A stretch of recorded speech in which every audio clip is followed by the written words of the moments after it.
Nós exaltamos o Teu nome, Senhor, glorificamos a Ti. A Tua palavra nos ensina dizendo que tudo que é bom, toda boa dádiva, todo o dom perfeito vem do Senhor. Obrigado porque podemos cantar estas verdades, porque a Tua palavra nos ensina assim: nós estamos assentados juntamente com Cristo Jesus nas regiões celestiais. Obrigado, Deus, por esse privilégio, mesmo que a nossa mente, mesmo que a nossa capacidade de compreensão não alcance essa verdade, mas nós cremos, nós declaramos que estamos assentados com o Senhor. Obrigado por esse dia, obrigado pelo privilégio que temos de cultuar ao Senhor, de exaltar o Senhor, de bendizer o Teu santo nome. Espírito Santo, somente o Senhor é aquele que pode abrir os olhos do nosso coração, do nosso espírito, para compreendermos a Tua palavra, os mistérios da Tua palavra. Por isso nós recebemos o Seu toque gracioso, o Seu toque de poder, em nome de Jesus. Pai, tudo aquilo que se opõe às nossas vidas, se opõe ao culto ao Senhor, nós ordenamos que caia por terra em nome de Cristo Jesus. Que os Teus anjos, que são poderosos em força, eles possam vir e ministrar a vida de cada um de nós, em nome de Cristo Jesus. Amém, amém. Provérbios 16, 24, declara que as palavras agradáveis são como favo de mel, são doces para a nossa alma e trazem cura, saúde, até mesmo para os nossos ossos. Se você quiser, se você puder, diga comigo assim: em minha boca está o poder da vida e da morte. Eu falo palavras de vida e não de morte, palavras de saúde, não de doença, palavras de abundância, não de escassez, palavras de bênção, não de maldição, porque eu sou a justiça de Deus pela fé em Cristo Jesus, e na minha boca existe um milagre. Amém, aleluia, graças a Deus, aleluia. Do seu lado tem um santo, tem uma santa, cumprimente ele, cumprimente ela, deseja a paz de Cristo Jesus, graças a Deus. Você pode se assentar, por gentileza, graças a Deus. Pode se assentar, por gentileza. Amém, amém. Que bom que você está aqui, que bom que você veio. Esses dias atrás eu andei viajando bastante e fiquei ausente de Curitiba. E aí, há 2 domingos atrás, eu estava ministrando lá, pregando no culto.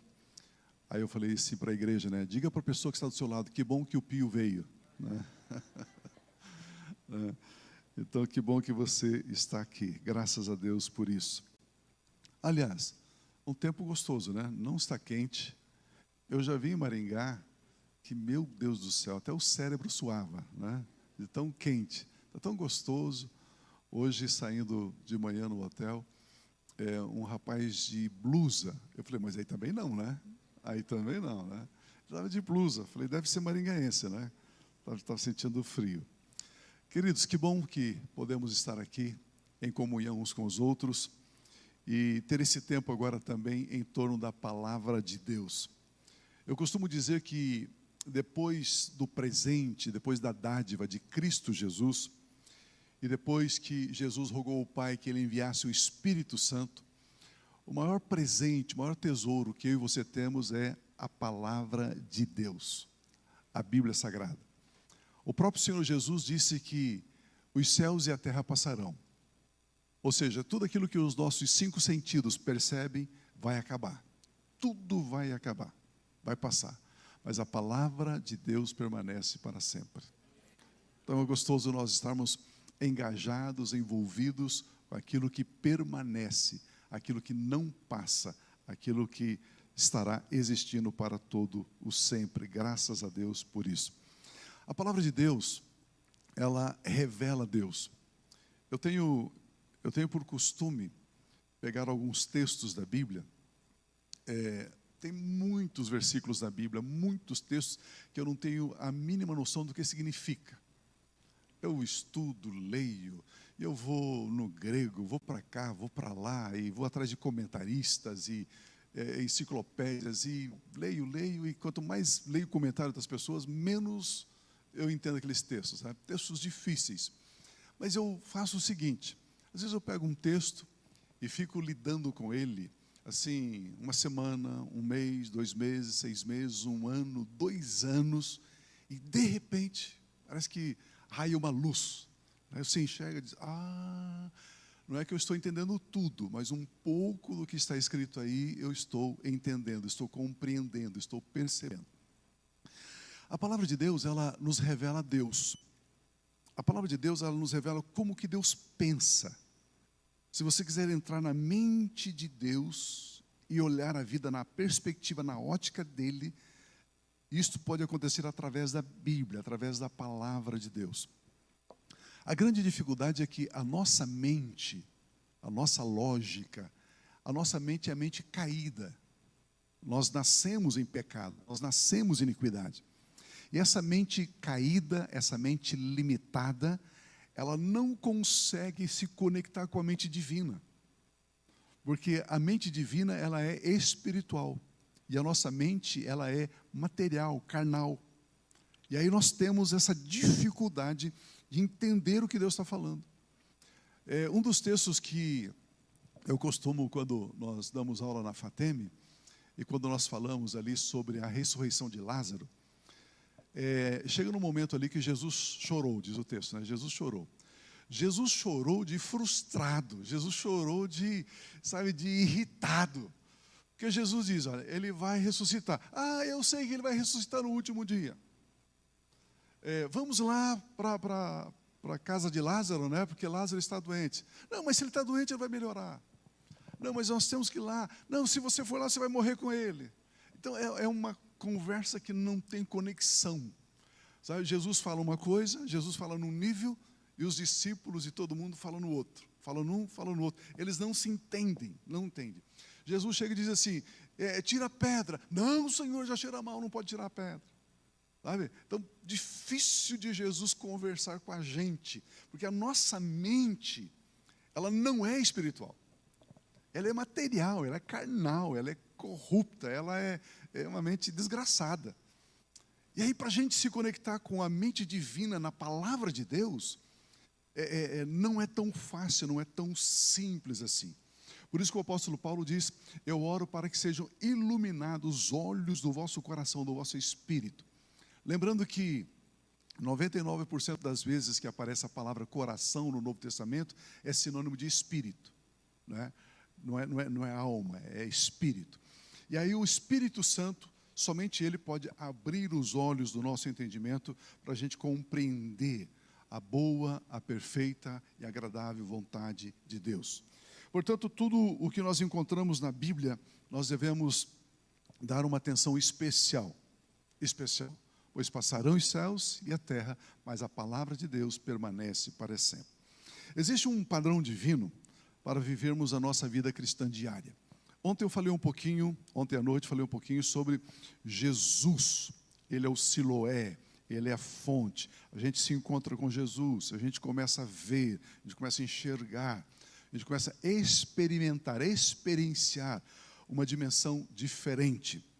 E hoje eu quero falar um pouquinho sobre a igreja, nós, membros do corpo de Cristo. Ele é o cabeça e nós somos a igreja, membros do corpo de Cristo Jesus. Na carta do apóstolo Paulo aos Filipenses, a igreja da cidade de Filipe, o apóstolo Paulo descreve um aspecto muito importante de como devemos viver a nossa vida cristã diária. O que Deus pensa a meu respeito, a seu respeito? Como é que você deve viver segunda-feira, terça-feira, quarta-feira, quinta-feira, sexta, janeiro, fevereiro, março, novembro, dezembro? Como é que devemos viver a nossa vida? E o texto encontra-se em Filipenses 4, de 4 a 6. Vamos fazer essa leitura, por gentileza? Filipenses 4, de 4 a 6. O texto diz assim, alegrem-se de vez em quando no Senhor. Não? Alegrem-se sempre no Senhor.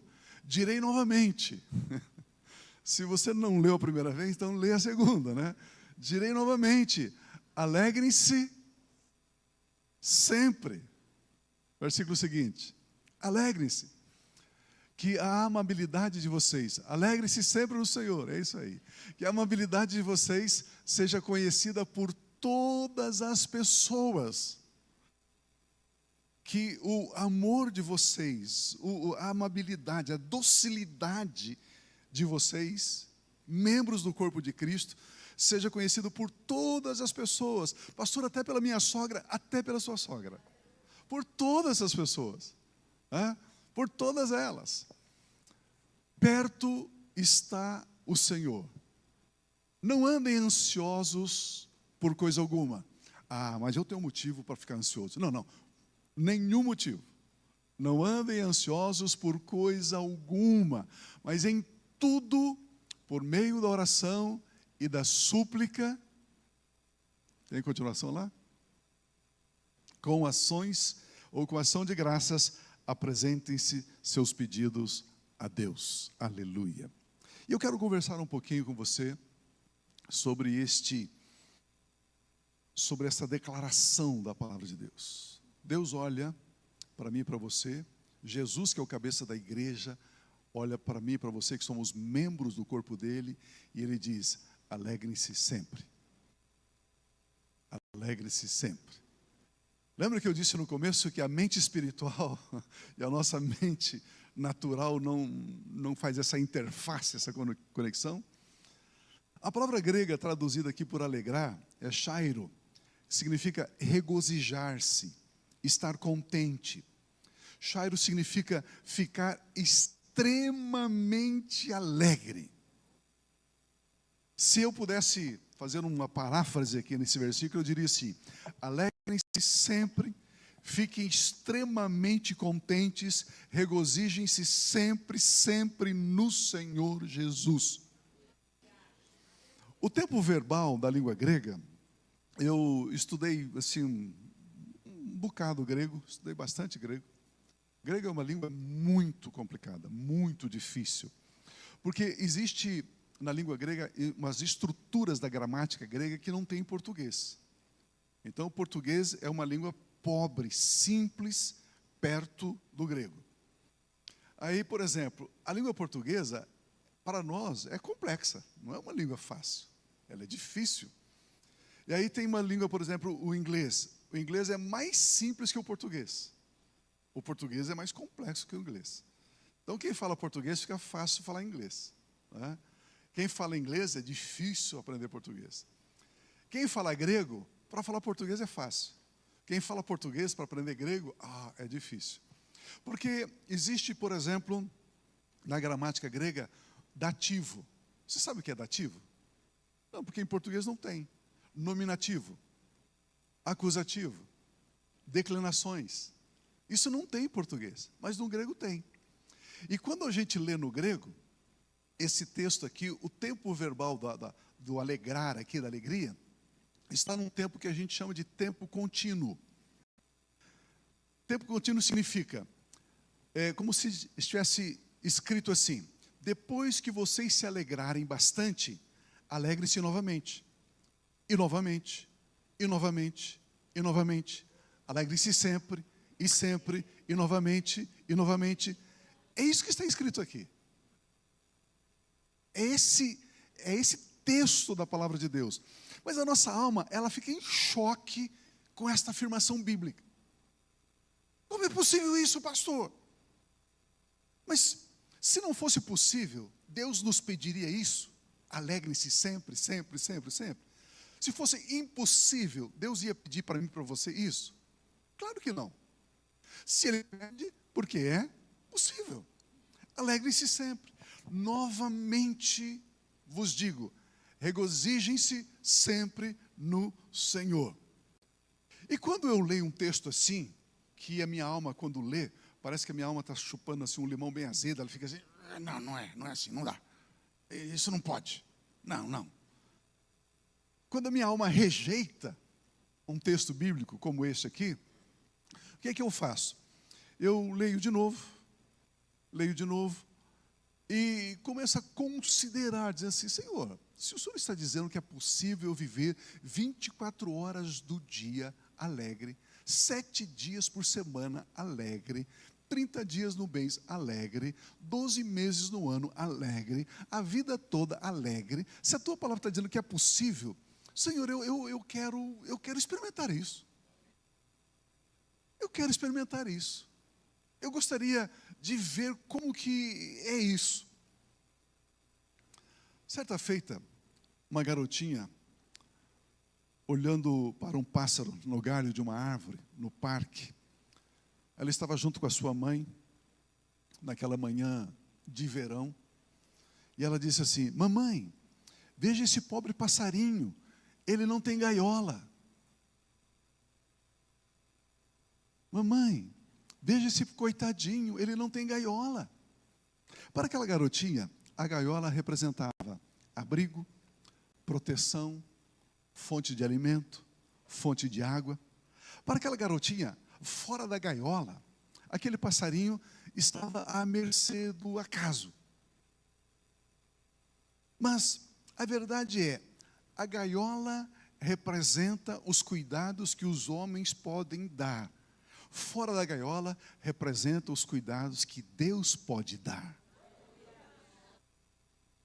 A pergunta importante que surge aqui é, eu confio mais nos cuidados de Deus ou eu confio mais nos cuidados dos homens? Eu quero viver dentro da gaiola ou eu quero viver fora da gaiola?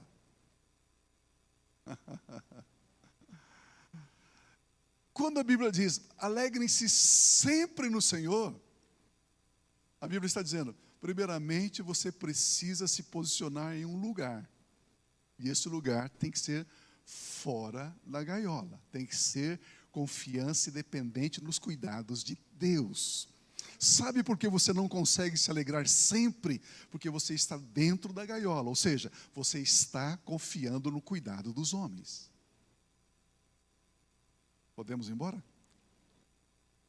Chega por hoje?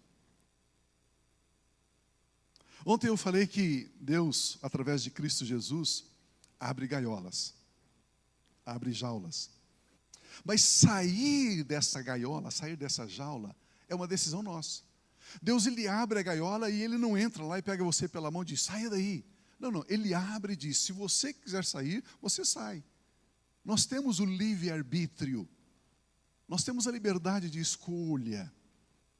Eu consigo me alegrar e me regozijar mais fora da gaiola do que me alegro dentro da gaiola? Quantas gaiolas existem em nossas vidas?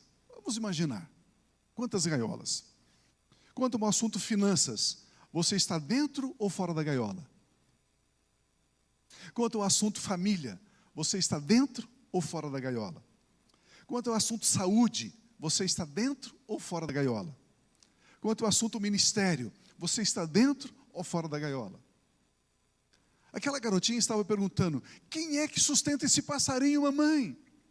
Será que esse passarinho passa sede, passa fome, passa frio? Quem cuida dele fora da gaiola?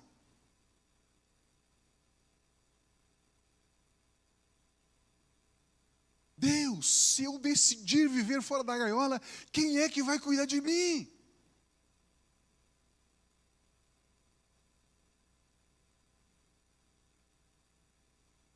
Porque dentro da gaiola, eu consigo manipular, eu consigo mentir, eu consigo enganar, eu consigo trapacear dentro da gaiola.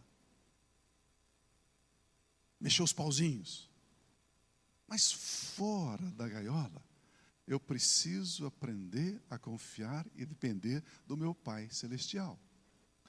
E o meu Pai Celestial está me dizendo, hoje é possível eu me alegrar sempre. E sempre. E sempre. Mateus 6, 26, o Senhor Jesus Cristo diz assim, Mateus 6, 26. Observem as aves do céu. O verbo observar ali não é olhar o passarinho voando. Observar é parar o que está fazendo, desligar o desgraçado do celular, não é? e observar. Investir um tempo. Observe as aves dos céus. Elas não semeiam, elas não colhem, elas não armazenam em celeiros. Contudo, o Pai Celestial de vocês as alimenta. Vocês não têm muito mais valor do que elas? Vocês não valem muito mais do que elas? A vida abundante que o Senhor Jesus Cristo nos deu, certamente está fora da gaiola. A vida da igreja está fora da gaiola. Nós, como membros do corpo de Cristo, precisamos decidir viver fora da gaiola. Não tem como o cabeça da igreja estar fora da gaiola e o corpo estar dentro da gaiola. Não tem como. A igreja precisa aprender a viver fora da gaiola. O texto bíblico diz: alegrem-se sempre. Sabemos que a tristeza tem sido uma gaiola para muitos cristãos. Queridos, é diferente você passar pelas águas, passar pelo fogo, do que morar nas águas e morar no fogo. Passar é uma coisa, viver lá é outra. Então nós sabemos que a tristeza tem sido uma gaiola para muitos cristãos. Eles não conhecem a alegria da liberdade de serem cuidados por Deus e somente por Deus. E como é que Deus cuida de nós? Através da palavra dele. Muitas pessoas não conhecem a liberdade de depender somente daquilo que a palavra de Deus diz. Fora da gaiola, como eu disse, Deus Pai cuida de mim. Dentro da gaiola, sou eu quem tenho que cuidar de mim. Viver fora da gaiola é viver a vida que confia na graça de Cristo Jesus, no amor de Deus o Pai, na comunhão do Espírito Santo. Será que a razão de não nos alegrarmos sempre é porque estamos dentro da gaiola dos nossos controles e cuidados? E não estamos livres vivendo debaixo dos cuidados do nosso Pai Celestial, que alimenta as aves, e Ele diz: você não tem muito mais valor do que ela? Eu já disse isso, mas eu quero repetir. O oponente da nossa alegria não é a tristeza. O que se opõe à nossa alegria é a preocupação. A preocupação derrota a alegria. Mas é a satisfação que derrota a preocupação. E é a gratidão que derrota a preocupação. Então nós encontramos aqui um fluxo. Primeiro eu preciso aprender a cultivar a gratidão. A gratidão vai gerar satisfação. A satisfação vai gerar alegria. E a gratidão mais a satisfação mais a alegria vai derrotar as preocupações. Aleluia. O pão sagrado, que é a palavra de Deus, nos dá a satisfação. A satisfação derrota a preocupação. Quando a preocupação ela é vencida, a alegria se manifesta. Como é que eu começo a me alegrar? Primeiro, conhecendo a palavra de Deus, se alimentando da palavra de Deus. A palavra de Deus é pão sagrado. Imagina, eu convido você para almoçar, para jantar, fazer um lanche na minha casa, e a gente come lá, conversa, bate papo, e come bastante. E de repente eu chego para você e digo: escuta, como é isso, como é aquilo? Você diz: não, Pio, obrigado, eu estou satisfeito. A satisfação, estar satisfeito, é a satisfação que derrota a preocupação. A satisfação mais essa alegria, né? essa gratidão derrota as minhas preocupações. O nosso relacionamento com a palavra de Deus é o que nos faz alegrar-nos sempre. Tudo que Deus pede para nós é para o nosso benefício. Tudo que Deus pede para nós também é possível fazermos. Por isso Ele diz: alegrem-se sempre. Me permita te pedir algo. faça um teste. Decida começar hoje a alegrar no Senhor. Faça um teste. Pegue um texto da palavra de Deus. Pense naquele texto. Aquele texto é pão, é comida. Isso vai gerar satisfação. Depois vai gerar gratidão. Depois vai gerar alegria. E o inimigo chamado preocupação, ele será derrotado em nome de Cristo Jesus. Amém. Aleluia. Vamos entender, vamos enxergar e dizer que é possível sim vivermos fora da gaiola. O poeta cristão, ele nos diz: conte as bênçãos, conta quantas são, recebidas da divina mão, e verá surpreso o quanto Deus já fez. Conte as bênçãos. Você pode estar pensando, mas é muito difícil me alegrar sempre. Não é tão simples assim, é muito difícil. Como eu disse, o que Deus Pai pede para mim e para você, para nós fazermos, é para o nosso bem. E também é possível. Senão não estaria escrito na Bíblia este versículo. Por isso, ele nos dá o segredo de como nos alegrar sempre. Você quer saber qual é o segredo de como se alegrar sempre? Pergunta para mim, como? Mais forte, como? A principal chave da alegria está revelada no texto, quando o texto diz: alegrem-se sempre no Senhor. Alegrem-se sempre no Senhor. Sabe qual é o meu problema? É que eu me alegro nas coisas. E quando eu coloco a minha alegria nas coisas e não no Senhor, quando as coisas não são as coisas que eu quero que sejam as coisas, eu me entristeço. Por isso a nossa alegria é no Senhor. A nossa alegria não vem primeiramente das coisas, mas vem do Senhor Jesus Cristo. A nossa alegria vem quando conhecemos o Senhor Jesus Cristo. Quando conhecemos Jesus Cristo na sua morte por nós. Quando conhecemos o sangue de Cristo que foi vertido na cruz por nós. Quando conhecemos Jesus na sua ressurreição por nós. Quando nós experienciamos a vida de Jesus na sua glorificação, na sua ressurreição, na sua exaltação. Aí nós começamos a nos alegrar no Senhor. A nossa alegria se estabelece como uma coluna inabalável em nosso coração, em nosso espírito, quando temos a certeza de que Jesus está voltando.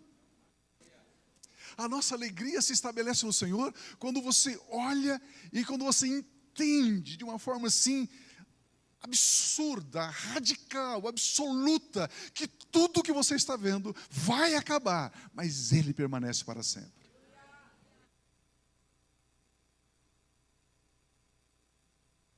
Por isso que o texto diz: alegrem-se sempre no Senhor. A fonte da nossa alegria é primeiramente espiritual e depois terrenal. Primeiro espiritual e depois material. Vamos estudar essa verdade que primeiro vem o espiritual e depois o material. Mateus capítulo 9, o versículo 2 diz assim, Mateus 9. Alguns homens trouxeram-lhe um paralítico, deitado em uma maca.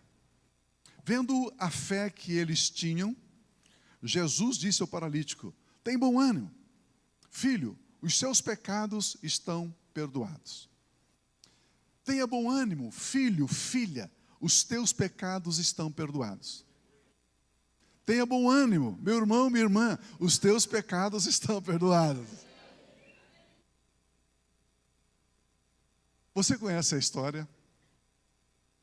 Jesus estava em Cafarnaum e muita gente foi lá na casa de Jesus. Não era uma casa muito pequena, provavelmente um pátio bem legal. E aí Jesus estava assim na varanda da casa, sentado. Estava ali os escribas, fariseus, doutores da lei. Porque quando você lê que uma multidão seguia Jesus, você sabe como que era organizada a multidão naqueles dias ou não? Era o seguinte: vamos imaginar que eu sou Jesus. Ao meu redor estavam os meus 12 discípulos, porque os discípulos, primeiramente, eles eram segurança de Jesus. eles andavam armados. Pedro tinha espada, eles andavam armados. Lembra que quando foram prender Jesus, Pedro sacou da espada e cortou a orelha do rapaz? Porque eles estavam ali como segurança de Jesus. Ao redor dos discípulos estavam os escribas, os fariseus, os doutores da lei, os líderes da religião judaica. Depois estavam os homens mais ricos, mais abastados. Depois os homens mais pobres. E depois estavam as mulheres. E depois as crianças. Era assim que formava a multidão. Por que vocês acham que Jesus diz assim? Quando você estiver lá na sinagoga, lá na igreja, e chega alguém vestido com roupas finas, com anel no dedo e tal, não atenda esse com mais honra do que aquele que é mais pobre. Porque era assim que era organizada a multidão. Jesus diz, não faça assim, como estão acostumados a ver aqui, não faça assim. Aí algumas crianças queriam vir a Jesus, e os discípulos disseram, não, criança aqui não. Vocês sabem que tem crente que não gosta de criança, né? Os pastores, os líderes, falaram, eu não quero criança aqui não. Eles fazem muito barulho, gritam muito, choram muito, faz xixi no carpê e tal. Aí Jesus, deixe vir a mim as criancinhas, porque delas é o reino dos céus. E era assim que era organizada a multidão. Jesus chega na casa dele, estavam os discípulos, estavam lá os doutores da lei, estavam os homens, algumas mulheres. E aí, 4 homens trouxeram esse homem paralítico, carregando numa maca. Eles não conseguiam chegar onde Jesus estava. Então eles contornaram, subiram pelo telhado da casa de Jesus, só que o telhado lá também era diferente, não é como o nosso. O que eles faziam? Eles colocavam uma estrutura de varas, de troncos de madeira, e colocava barro com capim, o estuque. E esse era o telhado. E lá em cima dos telhados das casas, normalmente é onde eles secavam os grãos, o trigo, a cevada, eles deixavam ali, como se fosse um terreiro, né, para secar, para depois bater, para depois tirar o grão da palha. Então, o telhado era um lugar forte, um lugar que eles usavam para fazer a secagem das suas plantas. Eles sobem nesse telhado e eles fazem um buraco nesse telhado, tirando ali o barro, sabe, aquele estuque, né, estava seco. Agora você imagina Jesus sentado ali e o rapaz cavando na cabeça de Jesus. Irmãos, aquilo ia caindo, sabe, pedaços no chão e poeira e aquela confusão. E aí eles abrem aquelas varas e desce diante de Jesus, amarrado pela corda, assim, nos 4 cantos daquela maca, e aquele paralítico. E o texto diz que Jesus, ele viu algo. Jesus viu que eles tinham fé. Jesus viu que eles tinham fé. Me diga uma coisa, vou fazer uma aplicação aqui. Você teria coragem de fazer esse papelão, pegar alguém doente, alguém com câncer, alguém cego, e empurrando as pessoas e trazer até a igreja para o pastor orar para ele ser curado? Você faria isso?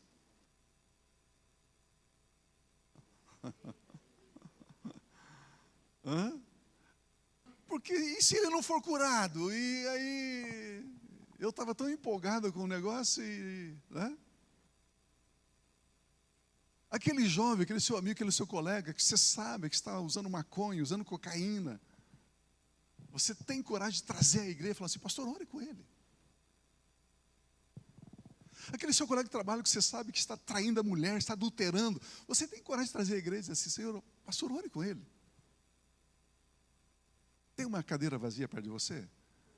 É essa pessoa que você não trouxe, que devia sentar aí.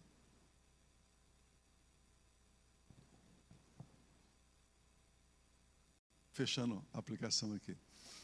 Jesus, vendo a fé desse homem, Jesus diz, ei, os teus pecados estão perdoados.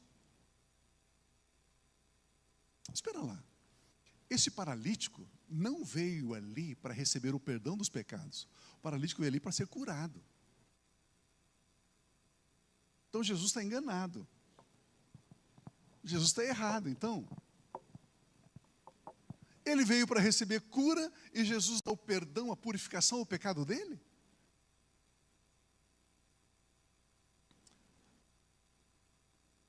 Esse paralítico que foi colocado ali, Jesus está nos ensinando o que é prioridade, o que vem primeiro no reino. Existe um fluxo de prioridade para eu e você aprendermos a nos alegrar sempre. Se você não colocar o espiritual em primeiro lugar, se você não colocar o reino de Deus em primeiro lugar, você não vai ter a experiência de alegrar sempre. Se você colocar o material em primeiro lugar e o espiritual em segundo lugar, você não vai se alegrar sempre. É isso que a Bíblia nos ensina. Como é que podemos nos alegrar sempre? Jesus Cristo sabia com certeza que aquele paralítico veio buscar cura para a sua paralisia. Mas o que causava tristeza profunda no coração daquele paralítico eram os pecados e não a paralisia. Por isso Jesus perdoa, purifica aquele homem da paralisia do pecado e depois da paralisia do corpo físico. Irmãos, precisamos entender isso. Deus sempre se relaciona conosco nessa ordem. Você, pai e mãe, faz isso com o seu filho. O que é mais importante? O chocolate ou que ele senta na mesa e coma o brócolis? Eu não sei porquê, mas toda mãe fica feliz quando o filho come brócolis, né? Ah, meu filho come brócolis. A sua criança, o seu filho, ele vem ali, ele quer o chocolate. Ele quer as guloseimas. Mas você diz, não. Eu te dou o chocolate depois que você comer isso aqui. E aí a criança, né, meio que forçadinha ali e tal, come. Aí depois você dá o chocolate. O que esse texto está falando é exatamente isso. Jesus falou assim, ei, paralítico, você quer o chocolate, a cura do seu físico. Mas primeiro você tem que comer o brócolis. Primeiro você tem que ter o perdão dos seus pecados. É nessa ordem. É assim que funciona. É muitíssimo importante observarmos essa ordem, pois esta é a razão do porquê da palavra de Deus nos ensinar que devemos nos alegrar sempre no Senhor. Porque primeiramente, acima de tudo, os nossos pecados foram perdoados. Nós fomos declarados justos, nós somos uma nova criação em Cristo, nós somos filhos amados de Deus, nós somos herdeiros de Deus. Essa deve ser a essência, esse deve ser o pivô da nossa alegria. E depois as outras coisas. Busque primeiramente o reino de Deus e a sua justiça. E as outras coisas vêm a reboque, vêm no vagão de trás. Aprender a tirar o nosso foco do problema e colocar o nosso foco no Senhor Jesus, aprender a tirar o nosso foco do problema por pouco tempo e se alegrar no Senhor. Por que eu devo me alegrar no Senhor? Porque o teu nome está escrito no livro da vida. Porque o anjo do Senhor acampa ao seu redor e cuida de você e te livra. Você é templo do Espírito Santo. O seu futuro já está escrito, já está determinado. Você andará por ruas de ouro. O Espírito Santo está sobre a sua vida. Existem motivos para você se alegrar. Entenda isso, coloque isso diante dos seus olhos e comece a se alegrar no Senhor. Está escrito que nenhuma arma forjada contra você irá prosperar, irá prevalecer. Olha essa outra experiência de Lucas capítulo 10, de 17 a 20. Jesus, ele tinha os 12 discípulos que era segurança e discípulos, mas ele tinha 70 discípulos que caminhavam com ele. Então, regressaram os 70 discípulos possuídos de alegria, regozijo, dizendo, Senhor, os próprios demônios se nos submetem pelo teu nome. Mas ele lhes disse: eu via Satanás caindo do céu como um relâmpago. Eu vi.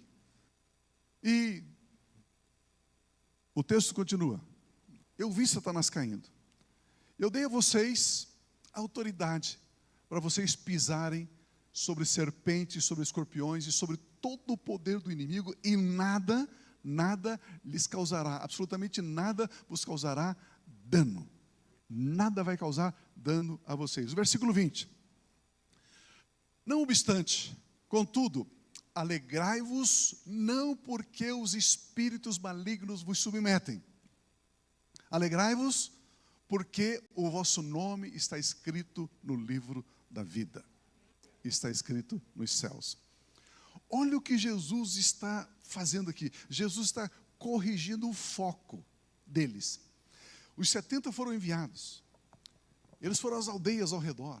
Chegando lá tinha pessoas opressas, pessoas endemoniadas. Eles expulsavam os demônios, as pessoas eram libertas. Tinha pessoas doentes, elas foram curadas. Tinha pessoas com vários tipos de problemas. E eles simplesmente trouxeram o reino de Deus à vida daquelas pessoas.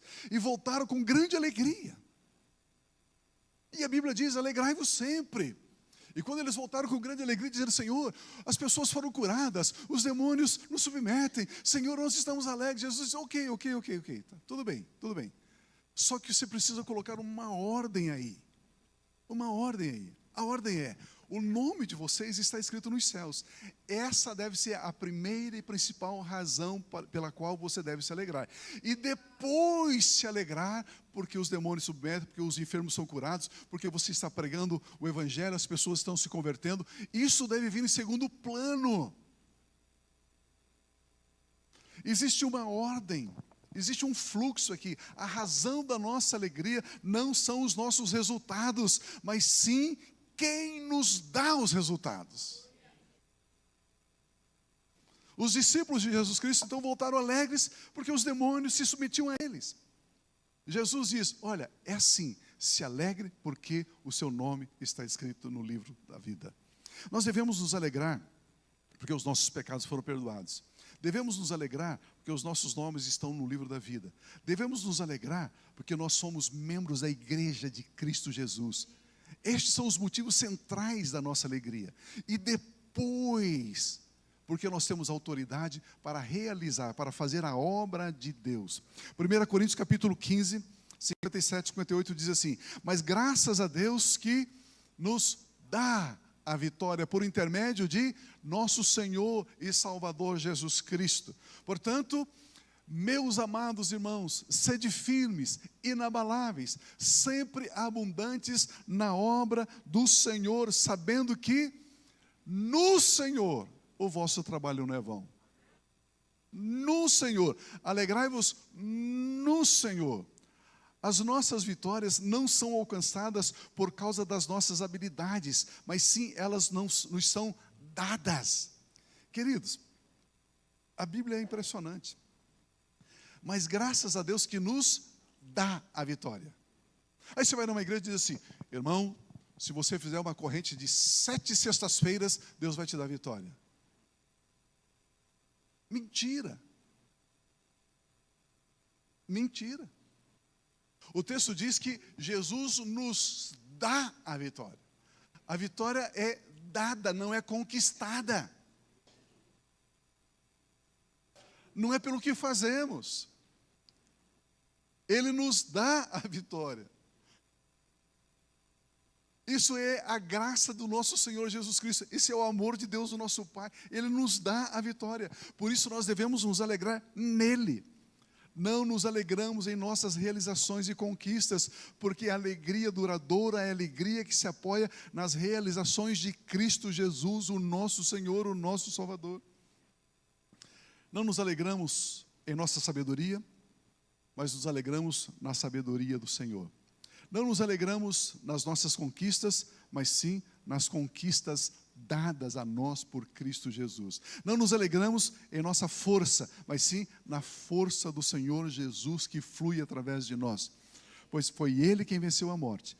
Ele triunfou sobre principados e potestades. Ele venceu as doenças, pois Ele tem em suas mãos as chaves da morte e do inferno. Ele e somente Ele. Eu quero concluir. Devemos nos alegrar sempre no Senhor, porque o Senhor, Ele não está dentro da gaiola, Ele está fora. Então devemos nos alegrar na força dEle, no poder dEle, na vitória dEle, na sabedoria dEle, no sangue dEle, na ressurreição dEle, na vida dEle, no triunfo dEle, na glorificação dEle, na volta dEle. Alegrar no Senhor. Pela manhã, alegre-se no Senhor, pois esse é o dia que fez o Senhor.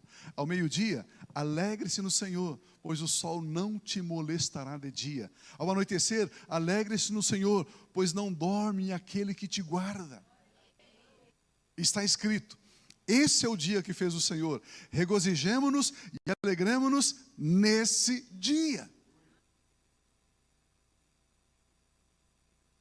Nos alegramos nesse dia, não no ontem, não no amanhã, hoje, nesse dia. Se você sentir liberdade, diga comigo assim: eu me alegro no Senhor Jesus. Diga assim: eu me alegro no triunfo do meu Senhor Jesus.